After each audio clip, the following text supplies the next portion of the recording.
Hey ladies, thanks for being here today. Today is a good one, and I don't know why I haven't done this before, because I answer this question or have this conversation with clients weekly with my clients. So I can create this video, I can explain it, and I can just start sending them the link to why I do the things that I do. But what we're going to talk about is calorie tracking today, and why calorie tracking is probably the most unsuccessful way that you can go about weight loss. And I'm going to give you proof as to why it doesn't work, and why learning more about quality food versus just straightly focusing on the quantity, it is what is going to lead to weight loss success for you, but more importantly, sustaining the weight loss, which seems to be the bigger issue. You know, we can all get a couple of pounds off, but sustaining those pounds off is what becomes hard and frustrating, or breaking through plateaus. So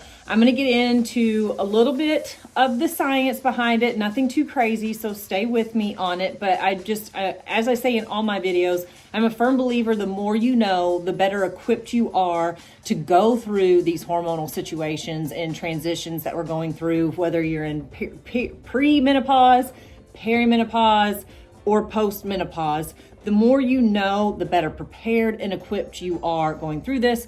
And macro tracking is important at any age for a woman, but when you are premenopausal and postmenopausal, it's crucial. It no longer becomes like, maybe I'll do it. It becomes you need to be doing this, because the amount of protein and fiber that you are getting is 100% going to have a large effect on your symptoms, the intensity, the frequency, the duration of the symptoms by what you're eating. So understanding quality of food and why we focus on quality of food over just straight calorie tracking can be incredibly helpful for you. It can make things a lot less frustrating during this period of time. It can get you results quicker. And again, it can help you sustain those results forever, right? Because that's the goal. We want to get off the diet train. We don't want to keep doing this over and over again. That is frustrating. It's exhausting. So let's learn about food. Let's learn what we should be doing. Let's put some of those practices into play. Let's drop the weight or sustain the current weight that we are, not put on any menopausal weight, and live life. Freaking live life. So if you are unsure of how much food that you should be eating, how many protein grams you should be getting, how many fiber grams, how many carbs, what kind of protein, you can comment calorie, and I will send you my free calorie guide that I specifically created for women 35 and older. This will break it down for you. This will tell you exactly how to figure out your numbers, how much you should be eating, and understanding as to why we're eating what, and really make things easy to digest for you and help you if you're just like, I just don't know. I know I need to be eating better, but I don't know how much. What are the guidelines? How do I figure this? That's what this calorie guide is for. So comment calorie. I'll shoot you the link to it and send you over a free guide that can be a game changer for you in these menopausal years. So let's talk about calories. A calorie is a calorie. You will hear that thrown around a lot, that a calorie is not a calorie. A calorie is a calorie because a calorie is a form of measurement. That's all that it is. It is a form of measurement of a thermic effect that food has on our body. So a calorie is a calorie as far as measurement goes.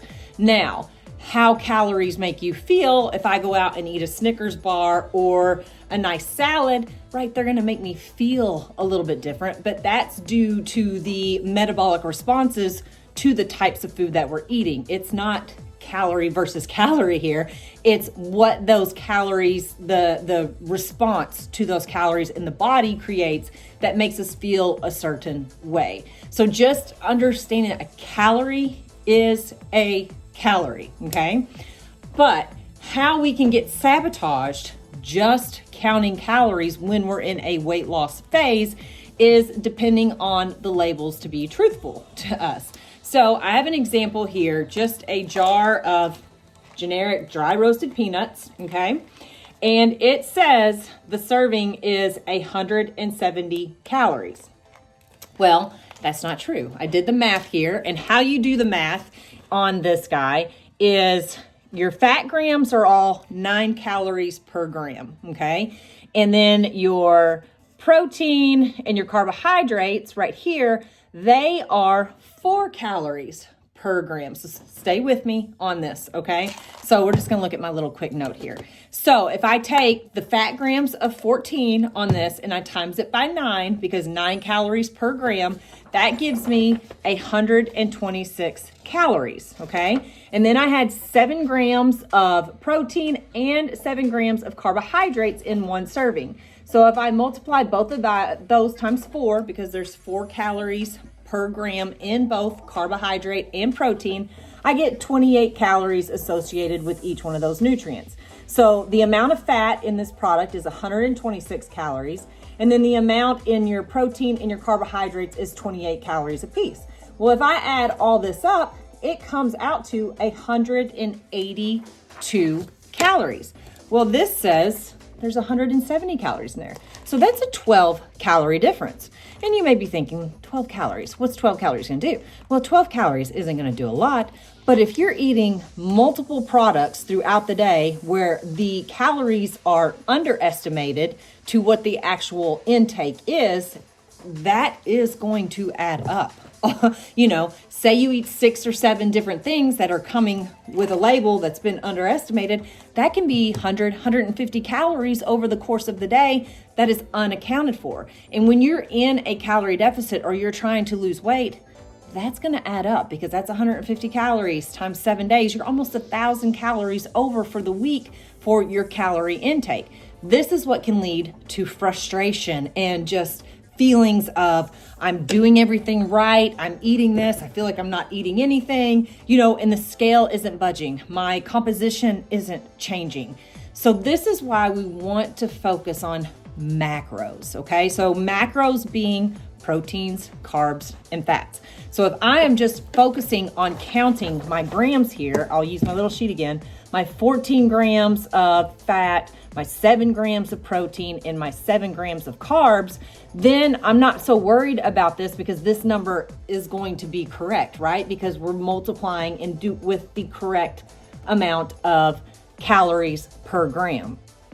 So when I start to focus on these numbers, I'm focusing on quality of food. I'm looking at the amount of protein I'm getting, the amount of carbohydrates I'm getting, the amount of fat I'm getting, the amount of fiber, the sugars, things like that. And when you start to focus on quality of food, it is a game changer in weight loss and in just maintaining general health, energy levels, digestion, sleep, mood plays a huge factor. And as a woman that is premenopausal, perimenopausal, or postmenopausal, the amount of protein that we're getting and fiber are crucial to affecting our symptoms. And if we are eating a higher fat, higher carbohydrate diet, because we're just simply focused on the amount of calories that we're eating per day, and we're irritable, our digestion, we're bloated, we're constipated, we have breast tenderness, we're getting headaches, we're not sleeping well, we're irritable, we have a 2-3 p.m. crash each day. Well, we need to start looking at what your intake is, right? If it's a higher carb, higher fat, you're not getting a lot of satiating foods. You're not getting a lot of fiber that's going to help keep that gut strong and keep your microbiome diverse, which is a big factor in symptoms. And no wonder you're having cravings throughout the day. No wonder you're constantly thinking about food, because you're not full. You're not eating good quality, satiating type foods.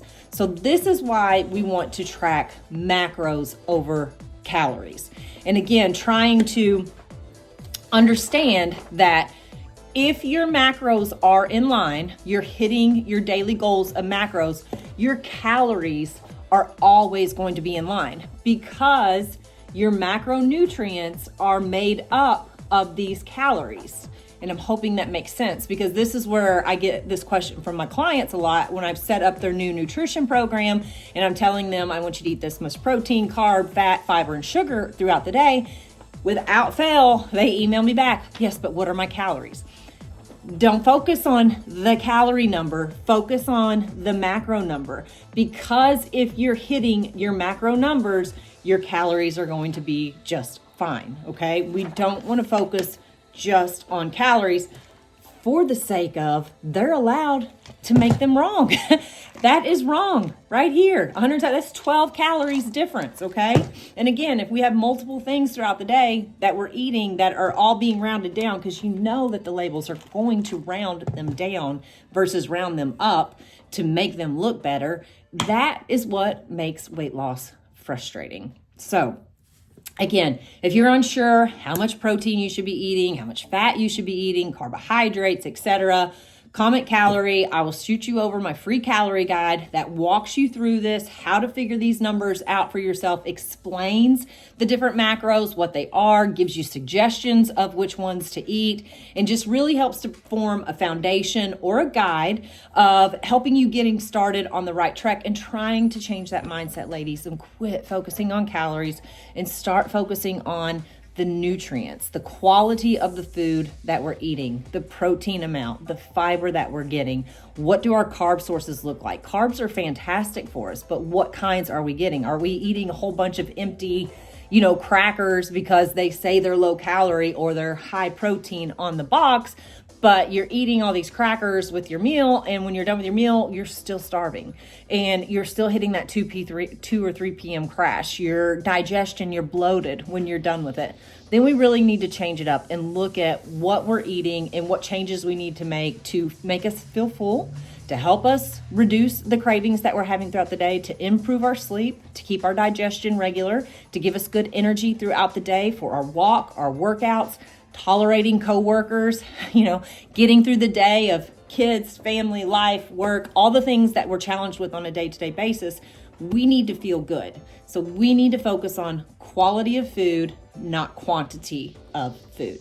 With it, I hope that this somewhat explains why macro tracking protein, carbs, and fats is superior to calorie tracking, why tracking macros is 100% correct versus rounded up calorie labels on different products that you have, and what will help you to reach your goals, sustain your goals, whichever avenue you're on with your health wellness journey. Easier, better, it's more forgiving, it's more understanding, and it starts to show you that no particular food group makes us put on weight. It's always overconsumption of just food in general. And when you start learning macros and about food, the freedom that it gives you with eating your meals is a game changer for you ladies. And you can stop stressing so much about food and how much food you're eating when you're learning about the quality of food. I promise you that. So thank you for being here. Again, remember, comment Calorie, get the free calorie guide to get you started on how many calories, proteins, all that kind of stuff, or how many grams of your nutrients you need and inside of a calorie goal. So thank you for being here. I'll see you guys in the next video. Bye.